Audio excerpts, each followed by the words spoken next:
One thing I think about almost every night is what it would be like if my grandmother died. Sometimes I have a dream that God calls her name and I wake up and go upstairs just to see if she's still there.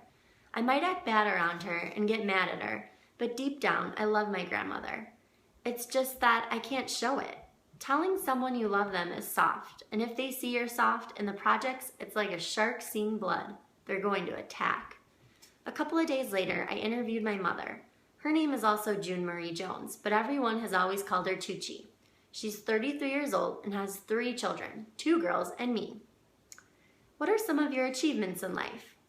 Well, the first one, I was in 8th grade and I had a little speech to say at my graduation ceremony. I liked that.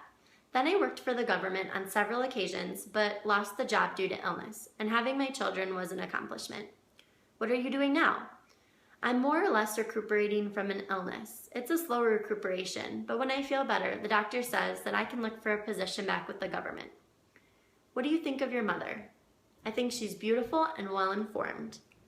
What are some things that she's done to really help you? Taking custody of my children, because if she wouldn't have took custody, I probably wouldn't have ever saw you again. Here's a picture of Tucci Jones on page 56. This is LeAlan's mother. Who's my father? Your father is a fellow named Jack Johnson. He knows you exist. He's seen you when you was about 2. We were on 39th Street and your father drove up in his car with his family. He says, "Hey, how you doing?" I say, "I'm okay." You're only 2 years old and you had on that little coonskin hat with the fur around it and a little plaid jacket to match. And I said, "This is my son."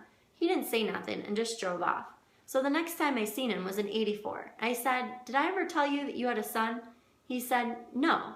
I said, "If I would have told you that you had one, would it made any difference?" He said no, and I ain't seen him since. What would you do if you saw your father?